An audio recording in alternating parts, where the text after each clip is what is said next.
Welcome to our channel with new interesting episode. They go from 1 to 0 to -1. The rate at which the San Andreas Fault is accelerating is frightening. Recently, this infamous fault has been making headlines because it connects the North American and Pacific tectonic plates through California. According to recent reports, the southern part of the fault is on the brink, ready to shake things up. The Southern California Earthquake Center has issued a warning for Californians to brace for impact as the situation is far from normal. What groundbreaking discoveries have scientists made? And more importantly, what do these mean for California residents? Let's explore the reasons behind the recent announcement by experts that the San Andreas Fault is likely to undergo a major event. Thomas Jordan, the former head of the Southern California Earthquake Center, sent a troubling message recently. Jordan claims that the San Andreas Fault is in a critical state, raising the prospect of a big earthquake happening soon. Californians should have felt more urgency after receiving this letter, yet it appears to have had little impact. Although Californians are used to warnings about impending danger, the current announcement highlights how serious the issue is. It is expected that the upcoming earthquake will be quite devastating, especially in the southern part of the San Andreas Fault. Based on available data, there hasn't been a notable release of stress in the southern section of the San Andreas Fault since 1857. Because of this, a potential earthquake in the area might be disastrous. The tectonic plates of North America and the Pacific are separated by the San Andreas Fault system. Although both plates are moving northward, tension between them is always building because the Pacific plate moves faster. Catastrophic events like the 6.9 magnitude Loma Prieta earthquake in Northern California in 1989 and the 7.8 magnitude San Francisco Bay Area earthquake in 1906 were caused by previous stress releases. Notably, similar-sized earthquakes have not been observed in the southern region of the San Andreas Fault for a long time. This reinforces the need to heed Jordan's warnings and emphasizes the urgent need for preparedness in advance of a potentially deadly seismic occurrence. The 1994 Northridge earthquake was traced to a separate, adjacent fault system, but the lack of an earthquake in the southern San Andreas Fault suggests one is imminent. This also highlights that any earthquake in this area would be significant due to the possible accumulation of stress. However, how large could this potential earthquake be? Could the destruction depicted in the film, San Andreas, really happen? The answers to these questions will please Californians to some extent. In the film, the San Andreas Fault generates a 9.0 magnitude earthquake. While earthquakes of this magnitude are generally confined to places on the globe where subduction occurs, such as Chile and Japan, the geological state of California is distinct. According to several forecasts, the San Andreas Fault system's maximum earthquake magnitude is limited to 8.0. The prediction comes with a 7% likelihood that such a catastrophe may occur in Southern California, and a magnitude 7.0 catastrophe during the next 30 years is 75% more likely to occur. Although the magnitudes of 7.0, 8.0, and 9.0 may appear modest, the energy these events release varies substantially.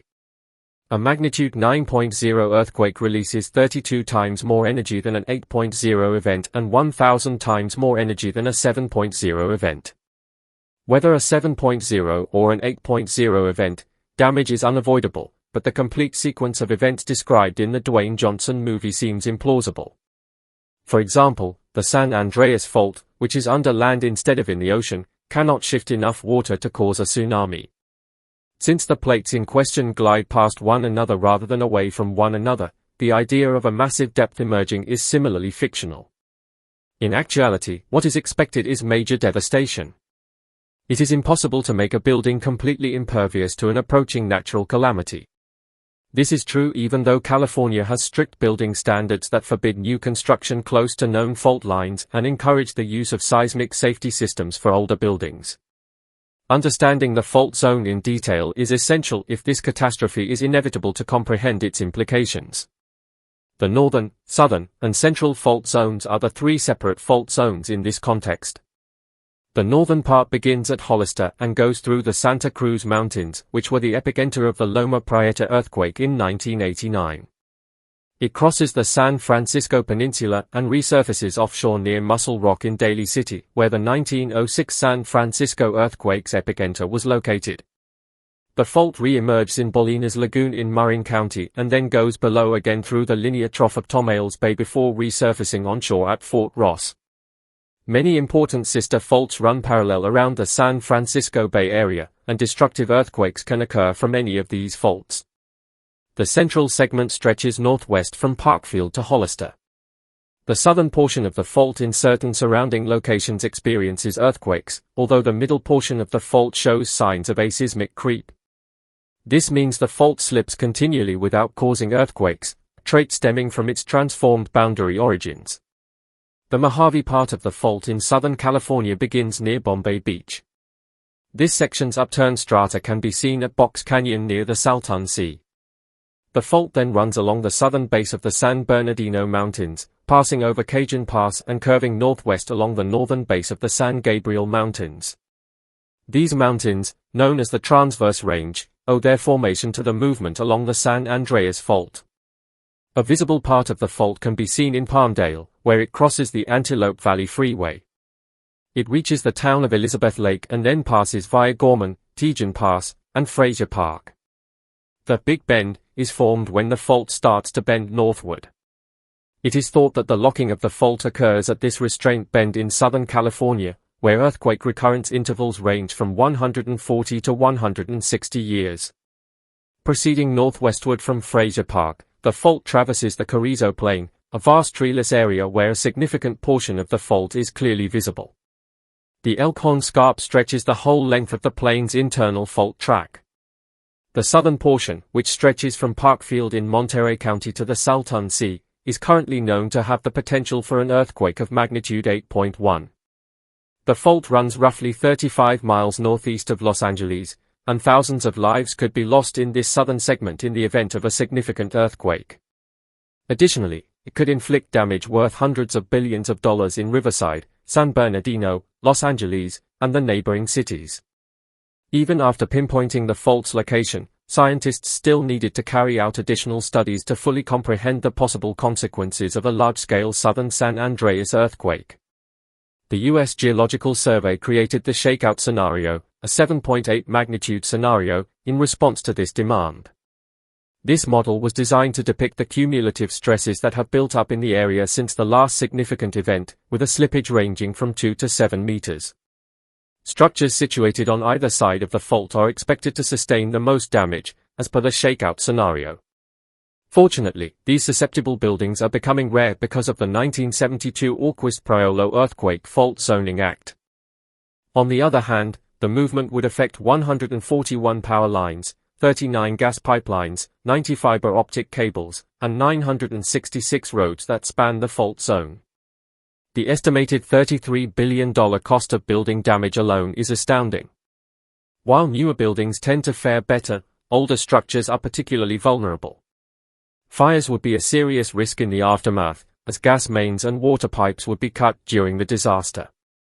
Similar to the Northridge earthquake, the fires that ensue are expected to cost far more than the original shaking. An estimated 1,800 people are thought to have died. The primary event would upset the tectonics of the area, creating a succession of potentially strong aftershocks which would exacerbate the problems.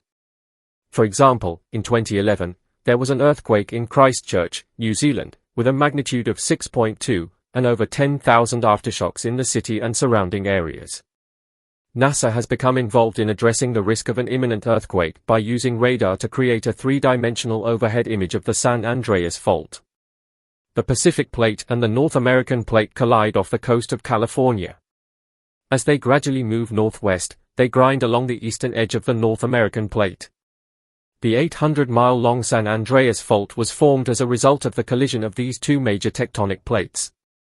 The Crystal Springs Reservoir fills the conspicuous depression that runs the length of the fault where they meet, designating the underlying fault. This geological structure can be seen in a false-color NASA radar photograph of the fault west of San Francisco Bay. In the picture, California Highway 92 travels westward towards Half Moon Bay while Interstate 280 curves along the east side of the fault.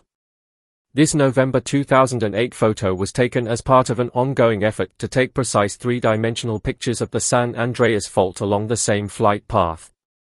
Mapping the fault's parts, where tectonic plates are progressively slipping past one another, some showing a little stickiness, others looking securely locked together, is the goal. These locked zones are intriguing because they represent locations where an earthquake of significant magnitude could allow pent-up stress to abruptly discharge. To map these areas, scientists find places where the topography is clearly distorted. By taking pictures along the same flight path repeatedly, they can identify ground deformation. The slight deformation, which could be as little as 1/10 of an inch, suggests that the tectonic plates are adhered to one another beneath the surface. The San Andreas Fault is currently separated into 3 segments, each of which can move independently. NASA found that the plates in all 3 portions are trying to push past one another in opposing directions, giving the impression that 2 hands are pushing against one another.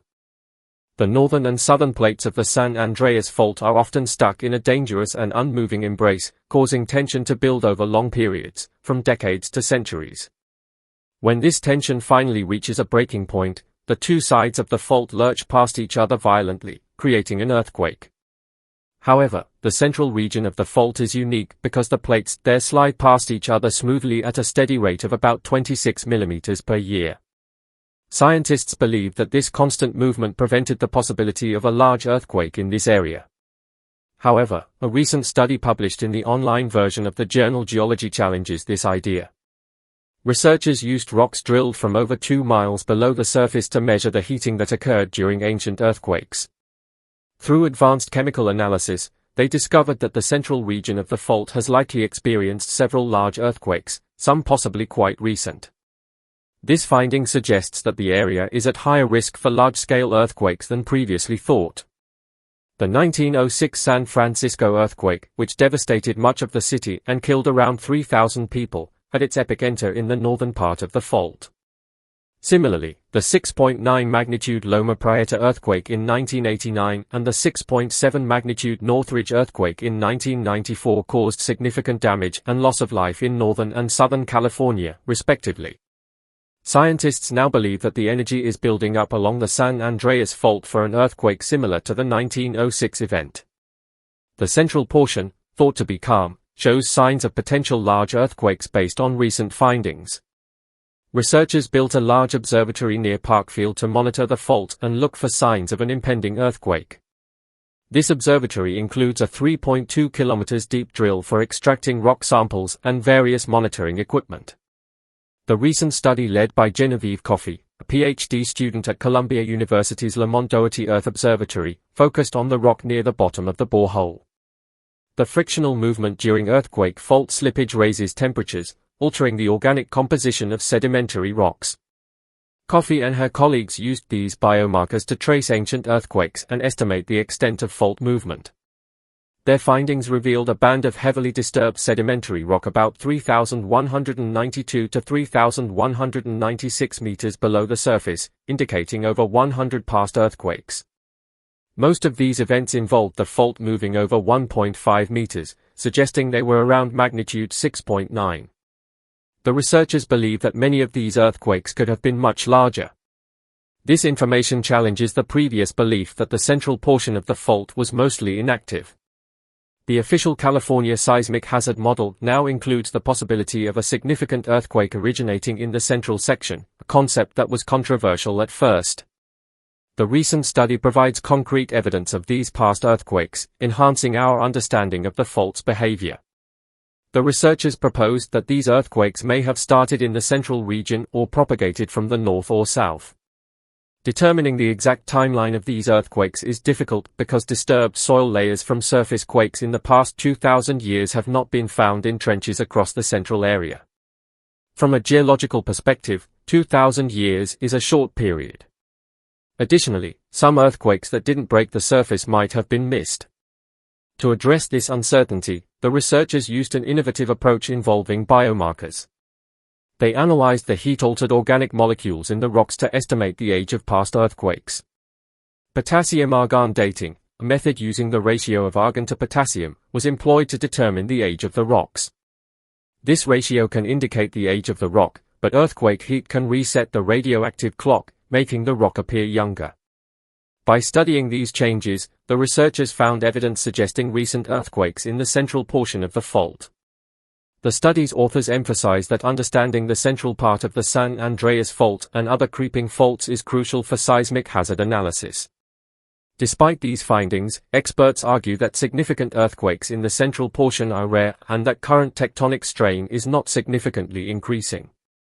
Morgan Page, a co-author of the Hazard Assessment and seismologist, praised the innovative work but acknowledged the challenges in examining the creeping portion due to the ongoing loss of earthquake data. The possibility of a major earthquake breaking through the gradually moving portion of the fault raises concerns about the potential for a big one. Page hopes that additional data will improve scientific models and help Californians understand the risks better.